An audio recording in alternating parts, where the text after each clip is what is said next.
Hi, so this video is for the sophomores. This is for your third quiz of Unit 2, or 2.1.8. For the previous quiz, you should already have read On Indian Removal by Andrew Jackson and also Samuel's Memory by Michael Rutledge. To take this next quiz, you're going to need to know a few things.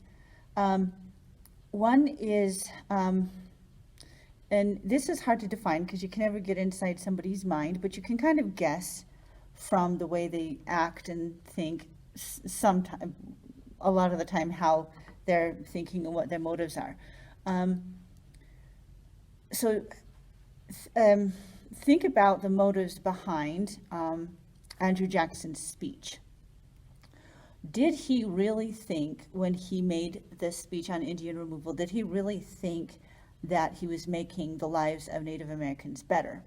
Did he think that by taking them from their homes and moving them somewhere else was making life better for everybody, the white people and the natives? Did he really think that?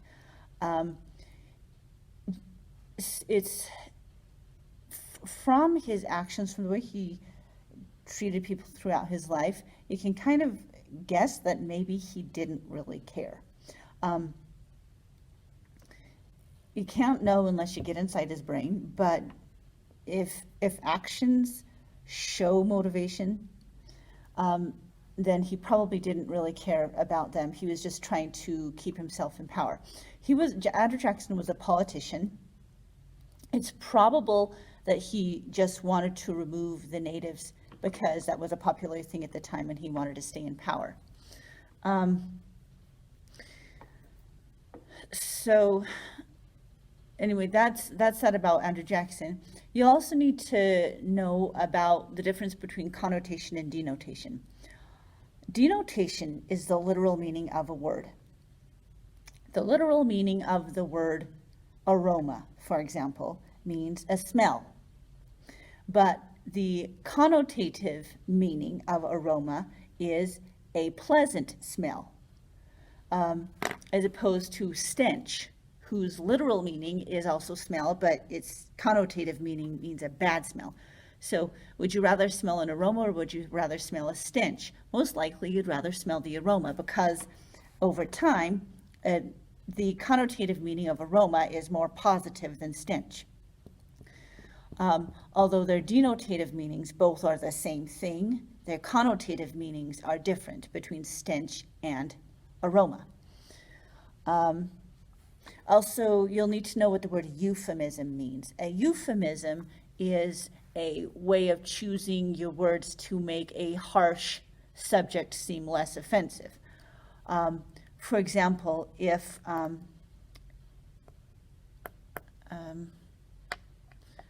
you're talking about someone who has recently died, you might say the person passed away. Passed away is a euphemism that makes the fact that the person is no longer alive seem less harsh. So that's a euphemism.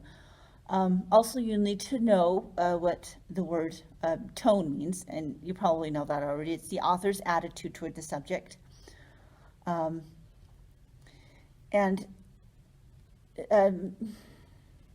Think about the purposes of the two articles you read, On Indian Removal and Samuel's Memory. What was the purpose of On Indian Removal? Most likely,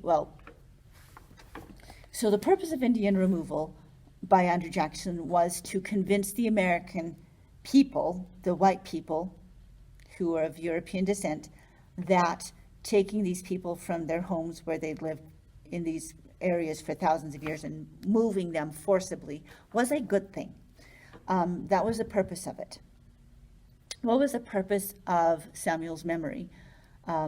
Michael Rutledge wrote this story about his grandpa, or his great-grandpa, Samuel Cloud.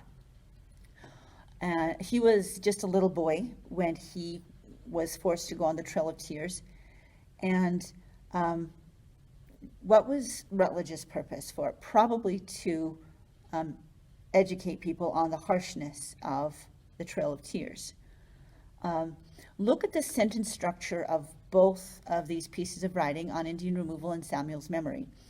A lot of times you can see purpose in the sentence structure. Andrew Jackson's sentence structure is really flowery and long, and he uses all of this rhetoric. I've talked about rhetoric before. Logos, logic, ethos, sense of right and wrong, and pathos, emotion. He uses all these rhetorical words to try to convince his fellow citizens that that removing the Indians would not only be good for the white people, but it'd be good for them too. So he uses these really long, flowery sentences. But Rutledge, when he writes about his grandpa, he uses really short, to the point sentences, probably trying to show the harshness of what's going on to the perspective of a 9-year-old boy who's suddenly forced from his home. He hasn't done anything wrong. He doesn't really fully know why. And his mom's getting sick, and this stuff that's going on, very short, to the point. Oh, and also Rutledge writes in present tense.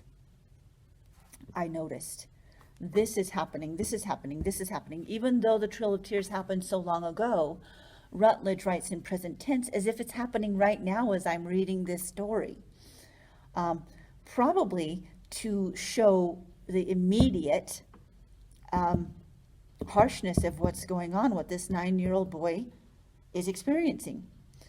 And also remember, diction is word choice. What words did Andrew Jackson choose to try to justify this obviously unjust thing that he was doing? What positive words, what words with positive connotation did he use to try to convince his countrymen that taking them away was a good thing? What did Michael Rutledge, what diction did he use to show the harshness of what was happening to this 9-year-old boy? And keep that in mind as you're taking this test, and hopefully this video will help you do that.